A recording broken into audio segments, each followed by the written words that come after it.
नमस्कार भाइयों और बहनों, वीडियो को अंत तक देखते रहना, स्किप ना करना।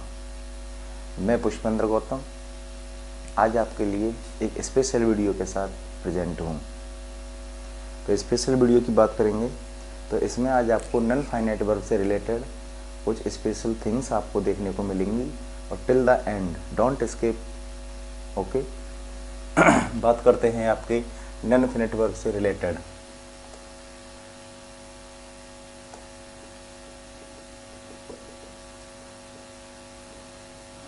नॉन फाइनाइट वर्ब ये दो कैटेगरी में पाई जाती हैं, एक फाइनाइट एक नॉन फाइनाइट। जो नॉन फाइनाइट वाला पार्ट होता है इसके अंदर जीरंड, इसके अंदर पार्टिसिपल, इसके अंदर इन्फिनेटिव, तीन पार्ट चलते हैं, gerund, participle, infinitive. Okay, infinitive.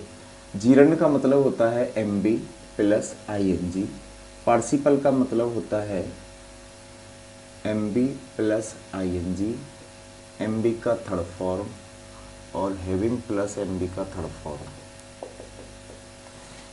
Infinitive का मतलब 2 प्लस एमबी का फर्स्ट फॉर्म होता है। ये तीनों अलग अलग स्पेशल हेडिंग्स हैं।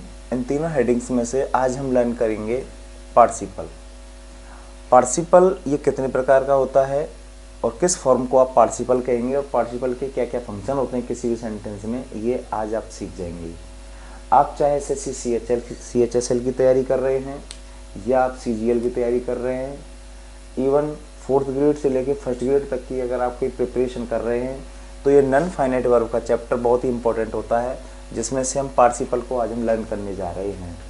ओके, जिसमें से अगर हम पार्टिसिपल की बात करें तो मेरे प्यारे बच्चों, मेरे प्यारे साथियों, पार्टिसिपल एक्चुअल में ये कितने प्रकार का होता है ये आज आप सीखेंगे और इसके फंक्शंस क्या क्या हैं ये भी आज आप सीख जाएंगे। पार्टिसिपल हमारी इंग्लिश ग्रामर के अंदर 3 कैटेगरी में हमें नज़र आता है। एक होता है प्रेजेंट पार्टिसिपल, सेकंड होता है पास्ट पार्टिसिपल और थर्ड होता है परफेक्ट पार्टिसिपल।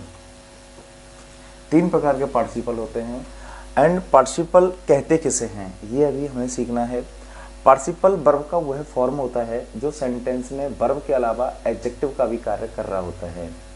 एडजेक्टिव का किस तरीके से ये एडजेक्टिव का फंक्शन दिखाता है, इवन कभी कभी ये सेंटेंस के अंदर एडवर्ब का भी फंक्शन शो कराता है।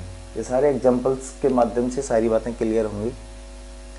तो सबसे पहले इन तीनों फॉर्म को जान लेते हैं। ये होता क्या है? Present participle MB plus ING से बनकर तैयार होता है। पास्ट पार्टिसिपल एमबी की थर्ड फॉर्म को कहा जाता है और परफेक्ट पार्टिसिपल का मतलब होता है हैविंग प्लस एमबी का third form. I repeat, MB plus ING is called present participle, MB third is called past participle, having plus MB third is called perfect participle. Perfect participle having plus MB third को कहा जाता है और इसका एक passive form और होता है साथियों, और ये होता है हैविंग बीन प्लस एमबी का थर्ड फॉर्म। ये परफेक्ट पार्टिसिपल, ये एक्टिव और ये पैसिव। हैविंग बीन के साथ एमबी का थर्ड फॉर्म लगाने से परफेक्ट पार्टिसिपल का पैसिव फॉर्म बन जाता है। स्टेप बाय स्टेप सारे पार्टिसिपल को लेंगे। स्टार्टिंग करते हैं आपके प्रेजेंट पार्टिसिपल से। इसका यूज किस किस स्थिति में होता है ये आज आप जानेंगे, राइट। चलो रफ कर देता हूँ। आपके जीरंड और इन्फिनेटिव का अलग स्पेशल वीडियो बनेगा। आज हम पार्टिसिपल का नॉलेज ले रहे हैं। तो पार्टिसिपल से रिलेटेड आपने सीख ली 3 प्रकार के पार्टिसिपल होते हैं, present, past and perfect. Starting होती है आपकी प्रेजेंट पार्टिसिपल से।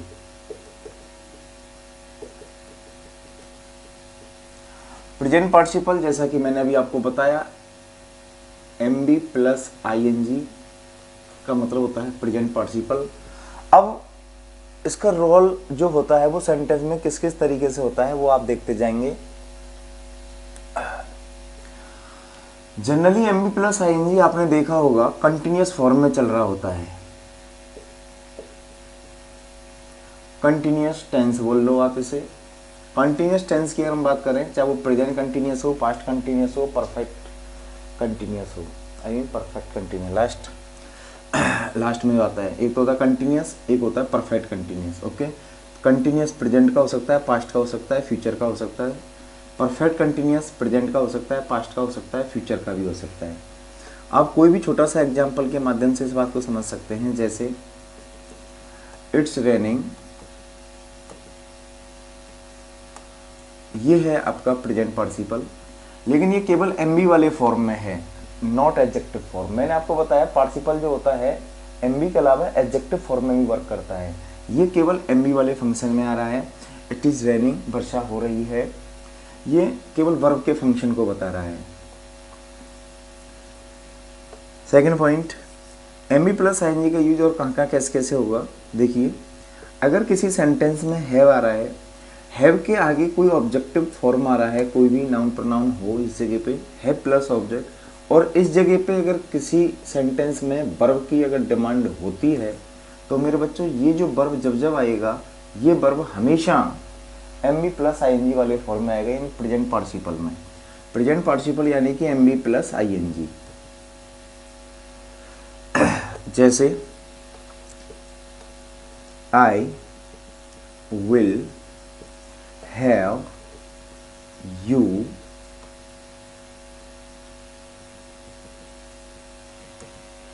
swimming in the depth water.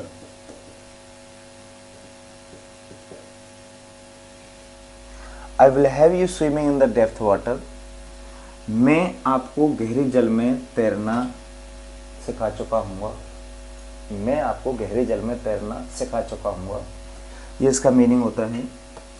और देखते हैं, she has me writing, she has me writing, वह मुझसे लिखवा चुकी है, वह मुझसे लिखवा चुकी है, सी हैज मी राइटिंग। इस तरीके से जब आप देखते हैं, हैव के बाद वाला फॉर्म, हैव का मतलब हैज भी हो सकता है, हैव भी हो सकता है, इसके आगे एक ऑब्जेक्टिव फॉर्म आता है, इस ऑब्जेक्टिव के आगे वर्ब की जब डिमांड होती है तो वो प्रेजेंट पार्टिसिपल वाले फॉर्म में आता है, M B plus I N G वाले फॉर्म में। ये इसका सेकंड पॉइंट होता है, राइट। इसके अलावा तीसरे कंसेप्ट की अगर हम बात करते हैं, तो तीसरा कंसेप्ट इसका ये कहता है, relative pronoun, relative pronoun plus verb, relative pronoun plus verb को डायरेक्ट आप प्रेजेंट पार्टिसिपल से एक्सप्रेस कर सकते हैं। प्रेजेंट पार्टिसिपल यानी कि रिलेटिव प्रोनाउन और वर्ब, इन दोनों को हटाकर डायरेक्ट आप प्रेजेंट पार्टिसिपल देते हैं, तब भी आपका सेंटेंस राइट होता है, like this way.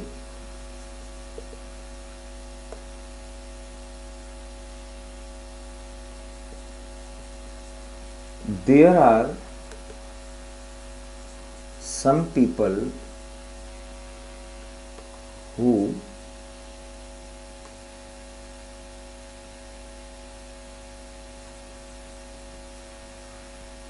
desire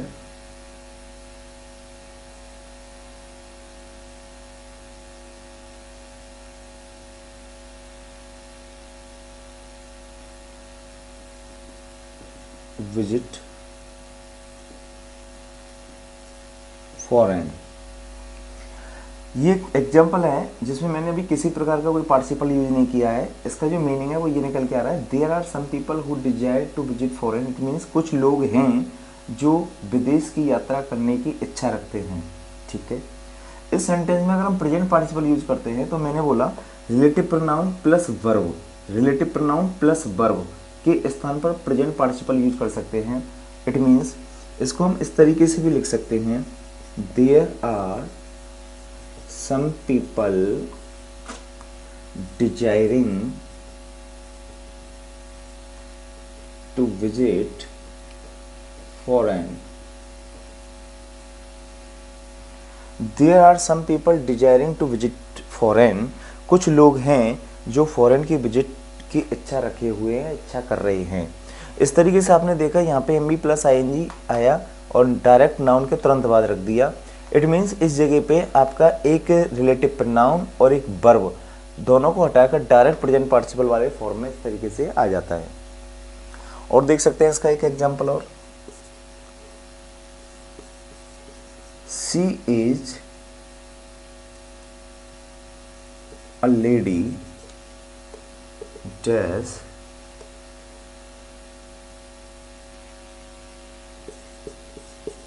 wish, she is a lady wish, use करिए, she is the lady dash wish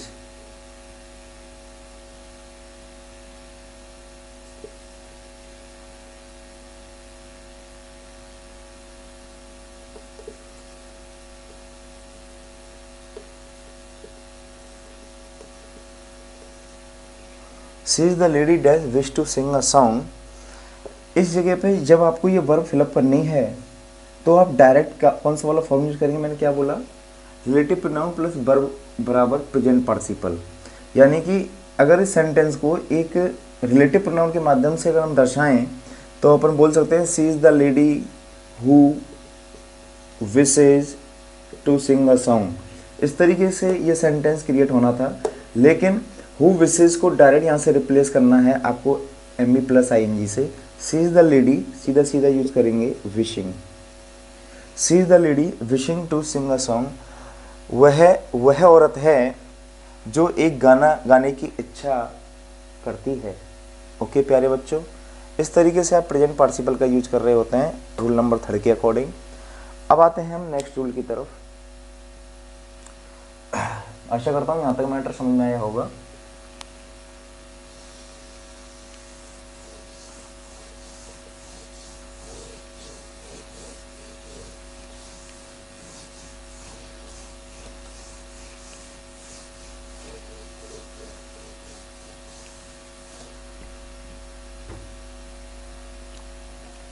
rule number 4 की अगर हम बात करते हैं, रूल नंबर 4 का कहना यह है कि कोई एक व्यक्ति है और एक ही टाइम पर अगर वो 2 एक्शन करता है, एक एक्शन इधर एक एक्शन इधर, दोनों एक्शंस करने का टाइम, दोनों एक्शंस को करने का टाइम सेम है, सेम टाइम, दोनों एक्शन सेम टाइम पर हो रहे होते हैं या एक सीक्वेंस में होते हैं। दोनों बातें याद रखनी है। कोई भी व्यक्ति है जो 2 एक्शन करता है, एक ही व्यक्ति जब 2 एक्शन को रोल प्ले करेगा, 2 एक्शंस को करता है, या तो वो दोनों एक्शन एक साथ में हो रहे हों या एक के बाद तुरंत दूसरा हो जाए, बीच में किसी प्रकार का कोई टाइम गैप नहीं होना चाहिए। दोबारा सुन लो, दोनों एक्शन सेम टाइम पर घटित हो रहे हों या एक सीक्वेंस में, सीक्वेंस मतलब एक के बाद तुरंत दूसरा वाला एक्शन हो जाए, तो समझ जाना उस जगह पे प्रेजेंट पार्टिसिपल आ रहा है। और ऐसी स्थिति में प्रेजेंट पार्टिसिपल कर या हुए, कर या करके, हुए या हुआ का मीनिंग प्रोवाइड कराते हैं हिंदी सेंटेंस के अकॉर्डिंग। जैसे आपने बहुत सारे सेंटेंस देखे होंगे, खाना खाकर मेरे पेट में दर्द हो गया, तो यहां पर आपने देखा 2 एक्शन हो रहे हैं, एक तो खाना खाना और फिर दर्द का महसूस होना। ओके, शेर को देखकर वह भाग गई, तो 2 एक्शन हुए, सीक्वेंस में हुए, पहले शेर का देखना हुआ फिर उसका भागना हुआ। लेडी एक है, उसने शेर को देखा और फिर भागना, 2 एक्शन हुए, यानी कि एक सीक्वेंस, इसे ही कहेंगे एक के बाद तुरंत दूसरा वाला एक्शन होना, ये कहलाएगा एक सीक्वेंस में। ओके, और एक होता है सीक्वेंस में ना होकर सेम टाइम पर होता है, जैसे वह बेड पर लेटे हुए अखबार पढ़ रहा है, बेड पर लेटे हुए अखबार पढ़ रहा है। ओके, कक्षा क्लास में टीचर कुर्सी पर बैठकर पढ़ा रहा है, यानी कि पढ़ाने का कार्य भी चल रहा है और वो बैठा हुआ है, बैठने का कार्य भी चल रहा है, राइट। बेड पर लेट कर अखबार पढ़ रहा है या पढ़ रहा हूं, यानी लेटने का कार्य भी हो रहा है और अखबार रीडिंग भी हो रहा है, यानी एक ही टाइम पर दो एक्शन हो रहे हैं। तो ये दोनों बात समझ में आ गई। सेम टाइम पर दो एक्शन का होना या एक सीक्वेंस में दो एक्शंस का होना, अगर ऐसी स्थिति है किसी भी सेंटेंस में तो वहां प्रेजेंट पार्टिसिपल आप यूज करते हैं। ऐसे समझिए इस बात को।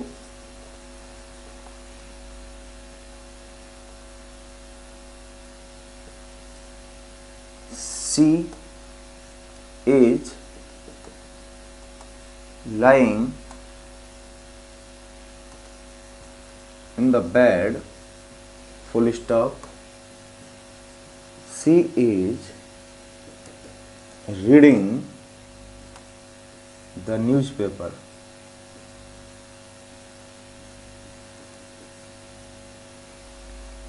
She is lying in the bed. She is reading the newspaper. वह बेड पर लेटी हुई है, वह अखबार पढ़ रही है। दो सेंटेंस हैं, दोनों सेंटेंस अलग अलग हैं। इन दोनों सेंटेंस को एक ही फॉर्म में आपको रखना है, तो आप क्या करेंगे, ये जो लाइंग जो शब्द आ रहा है इसे स्टार्टिंग में रखेंगे। Lying in the bed, lying in the bed, comma, she is reading the newspaper. It means बिस्तर पर लेटे हुए, मैंने बोला हुआ या हुए का सेंस आता है, कर या करके का भी मीनिंग प्रोवाइड कराता है present participle. Lying in the bed, बिस्तर पर लेटे हुए, सी इज रीडिंग द न्यूज़पेपर, वह न्यूज़पेपर पढ़ रही है, अखबार पढ़ रही है। ओके, यानी कि एक ही टाइम पर एक ही व्यक्ति के द्वारा दो एक्शन अगर हो रहे हैं तो आप प्रेजेंट पार्टिसिपल वाला फॉर्म यूज करते हैं। ओके, और देखते हैं, जैसे स्टार्टिंग में आता है डैश आया और यहाँ आया sit on the stool,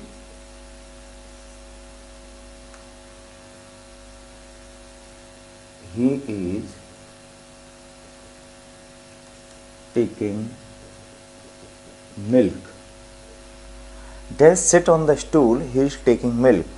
stool पर बैठे हुए वह दूध पी रहा है, यानी कि एक ही टाइम है, सेम टाइम पर दो एक्शन, एक तो बैठा हुआ है, बैठने का एक्शन हो रहा है, और एक दूध पीने का भी एक्शन हो रहा है, राइट।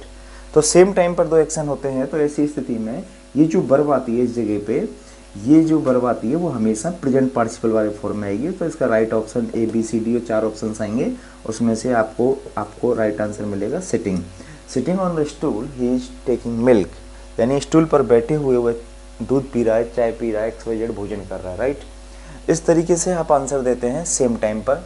एंड अब कुछ एग्जाम्पल लेते हैं एक सीक्वेंस में यानी कि एक एक्शन के बाद तुरंत दूसरा वाला एक्शन होता है तो वो सीक्वेंस होगा, इसमें टाइम का कोई गैप नहीं होता, एक एक्शन के बाद तुरंत दूसरा एक्शन होता है, वो प्रेजेंट पार्टिसिपल के माध्यम से होता है। इसे अगर दूसरी लैंग्वेज में समझें इस वाली कहानी को, एक सीक्वेंस में होना, इससे ये प्रूफ होता है, जो दो सेंटेंस आते हैं दोनों सेंटेंस के, कि जब हम वर्ब को रीड कर रहे होते हैं तो उन वर्ब में एक कॉजल रिलेशन हमें देखने को मिलता है। कॉजल रिलेशन यानी कि कारण और परिणाम का संबंध, कॉजल रिलेशन हमें देखने को मिलता है। उस कॉजल रिलेशन के अकॉर्डिंग भी आप इजीली आंसर निकाल सकते हैं कि हाँ प्रेजेंट पार्टिसिपल ही आने वाला है। जैसे लाइक दिस वे,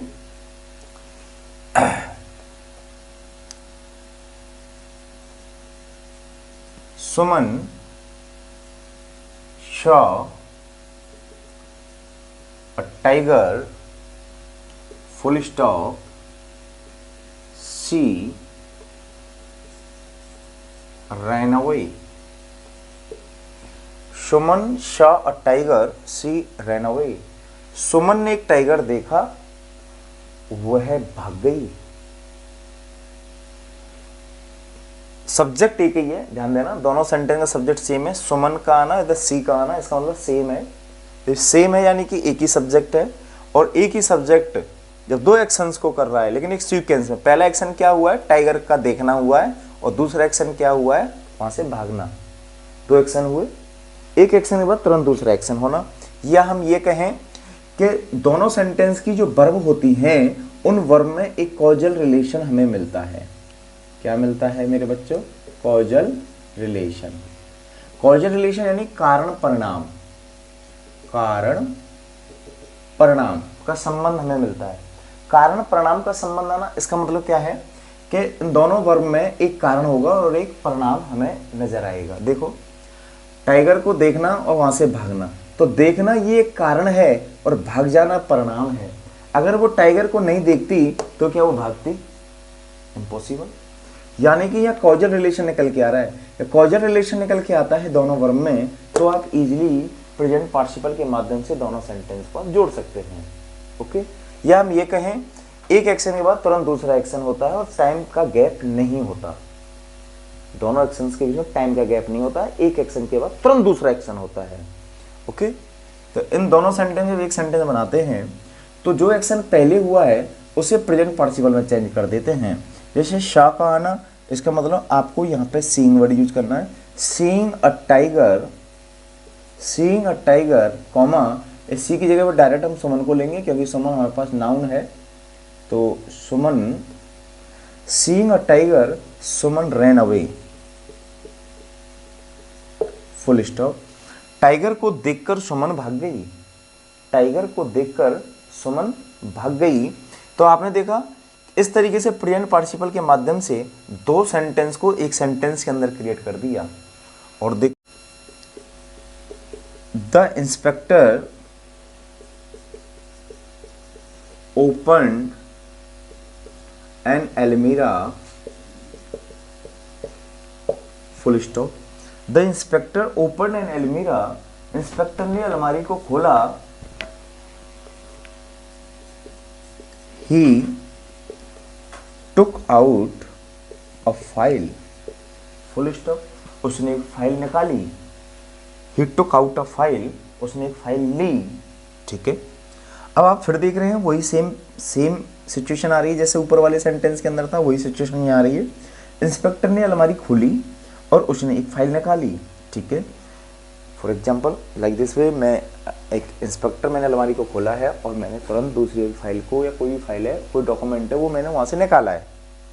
तो एक एक्शन मैंने क्या किया, दरवाजा खोला, पहला एक्शन। और फिर सेकंड एक्शन क्या किया है, क्या किया है, फाइल को लिया है। ठीक है, दो एक्शन हुए। एक एक्शन के बाद तुरंत दूसरा एक्शन हुआ, अलमारी का खोलना, एक एक्शन कंप्लीट हुआ। सेकंड दूसरा वाला एक्शन, मैंने फाइल निकाली। ओके, बीच में किसी प्रकार कोई गैप नहीं। ऐसा नहीं हो सकता कि मैंने अलमारी खोली, अलमारी खोल के ला मैं चाय वाय पीने चला गया हूँ तब फाइल ली हो। नो, जनरल जब भी आप कोई भी चीज़ ओपन करते हैं तुरंत उस एक्शन को करने के लिए कर रहे हैं, एक्शन प्ले देन रिजल्ट सामने। ओके, तो इट मीन्स एक एक्शन के बाद तुरंत दूसरा एक्शन होता है, या हम ये कह सकते हैं दोनों सेंटेंस की वर्ब में एक कॉजल रिलेशन आता है।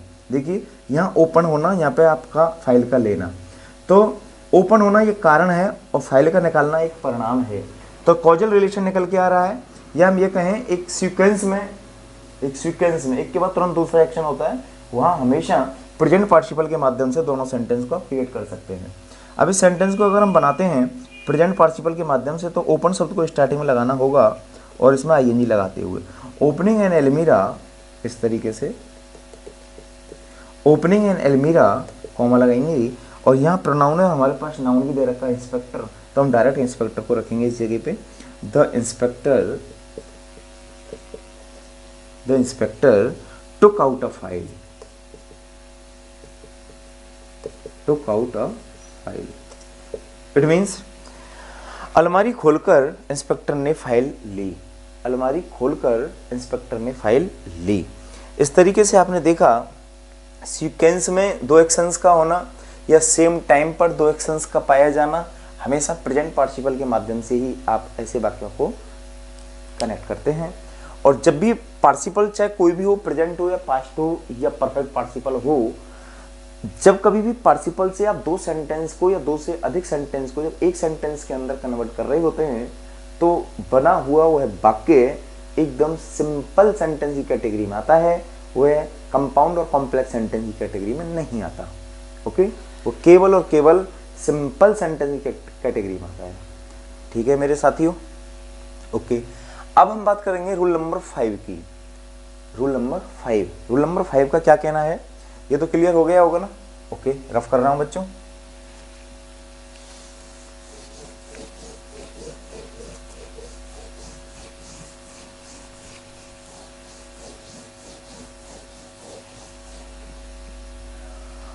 रूल नंबर 5 यानी प्रेजेंट पार्टिसिपल का यूज और कहाँ कर सकते हैं। रूल नंबर 5 का कहना यह है कि कुछ स्पेशल वर्ब हैं हमारे पास, जिसमें से आपके सामने रखा जा रहा है कैच, एक है फाइंड और एक है लीव। ये 3 वर्ब हैं, कैच, फाइंड और लीव। ओके, ये तीनों वर्ब ऐसी हैं, इनके आगे एक ऑब्जेक्ट आएगा, यानी कि ये तीनों वर्ब एक ट्रांजिटिव वर्ब हैं और ट्रांजिटिव वर्ब के आगे कोई ना कोई ऑब्जेक्ट तो 100% आता ही है। लेकिन 3 वर्ब का कहना यह है कि जब भी हमारे सामने कोई ऑब्जेक्ट आएगा तो ऑब्जेक्ट के तुरंत बाद हमेशा प्रेजेंट पार्टिसिपल वाला फॉर्म आएगा, प्रेजेंट पार्टिसिपल वाला फॉर्म। यानी कि इस बात को आप ऐसे समझिए कि जैसे अगर यहाँ कैच है और यहाँ ऑब्जेक्ट है और इस जगह पे किसी वर्ब की डिमांड होती है मेरे बच्चों, या फाइंड है और फिर कोई ऑब्जेक्ट आ रहा है और फिर यहाँ ब्रैकेट में कोई वर्ब आता है, या लीव है प्लस ऑब्जेक्ट है और फिर कोई वर्ब आता है, तो जब जब इस ऑब्जेक्ट के आगे कोई वर्ब आएगा, ये वर्ब, ये वर्ब, ये वर्ब, ये वर्ब हमेशा M B plus I N G form में आएगा। किसमें आएगा? M B plus I N G form, M B plus I N G form और M B plus I N G form. इस बात को आप ऐसे समझ सकते हैं, I caught Hariom, I caught Hariom dash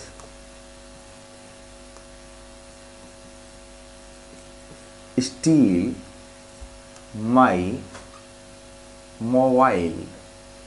okay, नीचे ऑप्शंस में आपको एग्जामिनर देगा like this way, steal, to steal, stealing, to be stolen. इस तरीके से आपको 4 ऑप्शन नजर आएंगे। इन 4 ऑप्शंस में से आपको राइट आंसर देना होगा।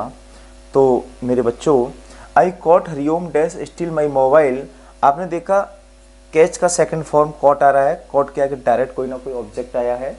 तो इस तरीके से कॉट, फाइंड और लीव 3 वर्ब याद रखनी है, कैच, फाइंड, लीव। इसके आगे एक ऑब्जेक्ट आएगा और ऑब्जेक्ट के आगे किसी वर्ब की डिमांड होगी, तो ये वर्ब हमेशा प्रेजेंट पार्टिसिपल वाले फॉर्म में रखनी होती है। आई कॉट हरिओम, तो स्टील को यहाँ राइट आंसर देंगे तो stealing. I cot Hariom stealing my mobile, मैंने हरिओम को मेरे मोबाइल को चुराते हुए पकड़ा। ये इसका हिंदी वर्जन होता है, मैंने हरिओम को मेरे मोबाइल को चुराते हुए पकड़ा। ओके, और देखते हैं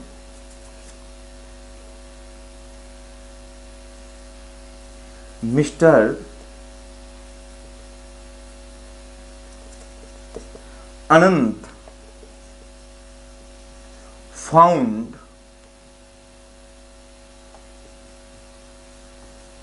पूजा dash wait for him full stop. Option number 1, wait, to wait, waiting,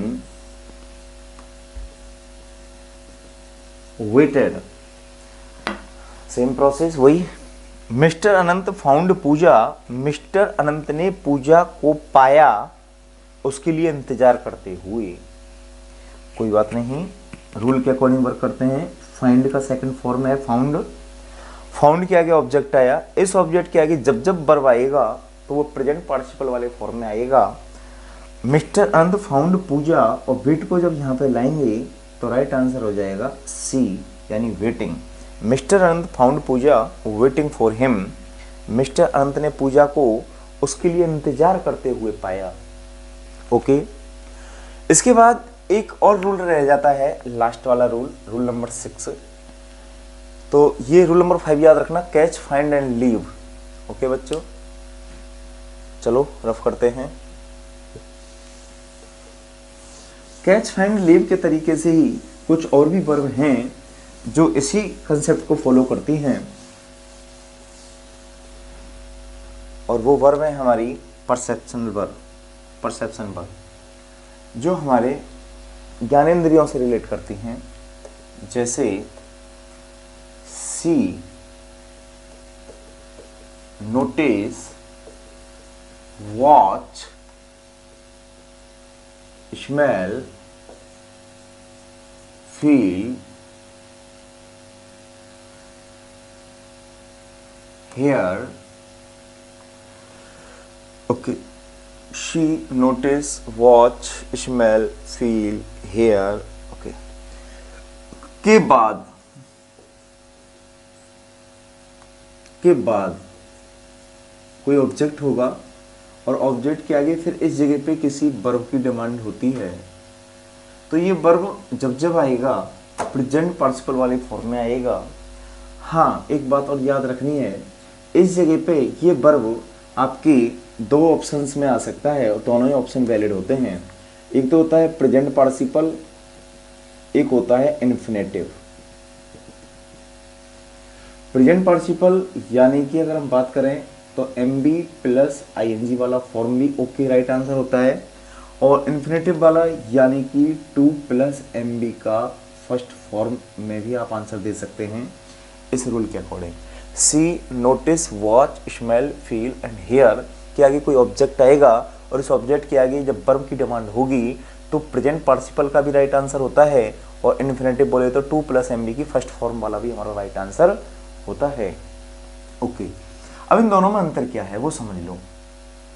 जब कभी भी आप see, notice, watch, smell, feel, hear object के बाद वर्ब डालते हैं, और ये verb 2 plus MB first form में अगर आप डाल रहे हैं, तो इसका मतलब होता है complete action.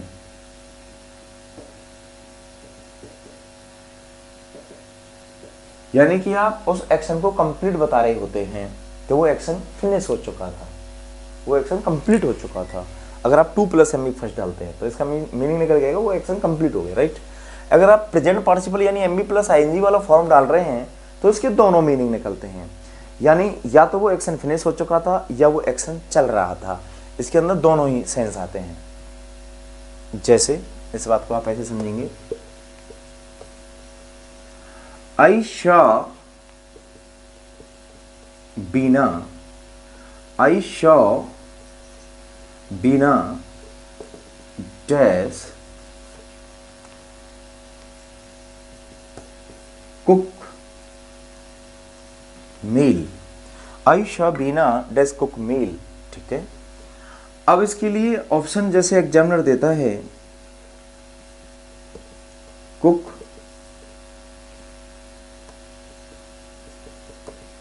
Cooking,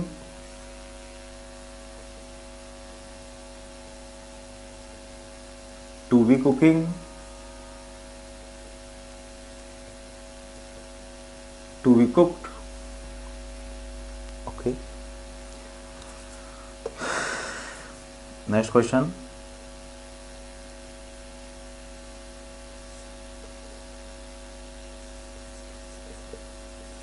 Sheetal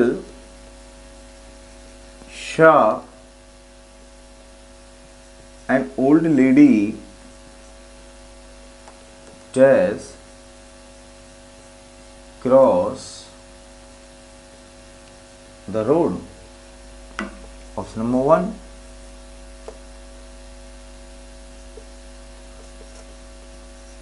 to cross,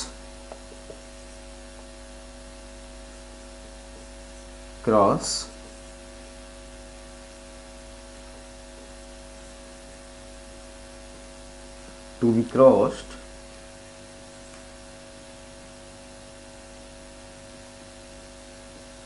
crosses।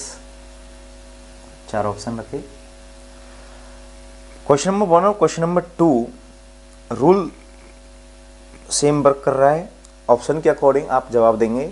मैंने पहले बोला see, notice, watch, smell, feel, hear के बाद कोई ऑब्जेक्ट आएगा, इस ऑब्जेक्ट के बाद वाला जो वर्ब आएगा वो दोनों फॉर्म में किसी में भी एक में वैलिड हो जाएगा।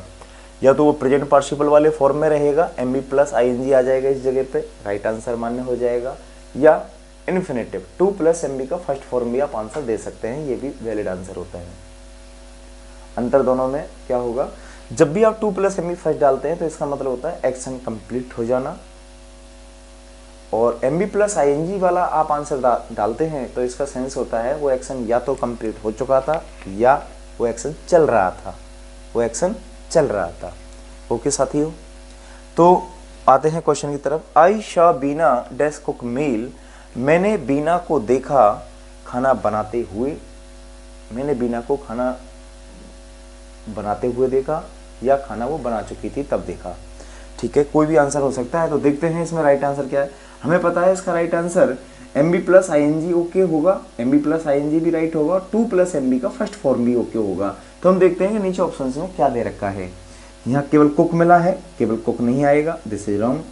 Cooking M B plus I N G होता है, this is right. To be cooking and to be cooked नहीं होता, this is wrong, this is wrong also. तो आई शॉ बीना कुकिंग मील, मैंने बीना को भोजन बनाते हुए देखा, this is right answer. M B plus I N G वाला आंसर आपका राइट होता है, प्रेजेंट पार्टिसिपल आएगा। सी यानी कि शॉ के बाद ऑब्जेक्ट आया, इस ऑब्जेक्ट के आगे आप M B plus I N G डाल सकते हैं या 2 प्लस एम बी का फर्स्ट फॉर्म डाल सकते हैं। इससे रिलेटेड एक एग्जाम्पल यहाँ आया है, इसे भी ध्यान से देख लीजिए। शीतल शॉ अ ओल्ड लेडी, शीतल ने किसी ओल्ड लेडी को देखा dash cross the road, road cross करते हुए या रोड क्रॉस कर चुकी थी, रोड को क्रॉस कर चुकी थी तब किसी औरत को देखा या रोड क्रॉस कर रही थी तब किसी औरत को देखा, दोनों में से कोई भी आंसर हो सकता है। ठीक है, तो देखते हैं राइट आंसर क्या होगा। या तो M B plus I N G आ जाए तो राइट आंसर, या 2 प्लस एम बी का फर्स्ट फॉर्म आ जाए तो राइट आंसर हो जाता है। Sheetal saw an old lady dash cross the road. Okay, देखते हैं M B plus I N G वाला ऑप्शन आया कहीं पे, नहीं आया, तो 2 प्लस एम बी फर्स्ट होगा, yes, A option is right, to cross the road. Sheetal saw an old lady to cross the road and okay. इस तरीके से आप 2 प्लस एम बी का फर्स्ट फॉर्म देकर अपना आंसर की इति सिद्धम कर सकते हैं, या M B plus I N G देकर भी आप आपका आंसर दे सकते हैं। तो रूल नंबर 6 क्लियर हो गया। ठीक है बच्चों, ये था हमारा प्रेजेंट पार्टिसिपल से रिलेटेड कुछ स्पेशल बातें। एंड अब हम बढ़ते हैं आपके पास्ट पार्टिसिपल और परफेक्ट पार्टिसिपल। तो मेरे बच्चों, अब हम नेक्स्ट वीडियो में आपसे मीटिंग करते हैं पास्ट पार्टिसिपल की। तब तक के लिए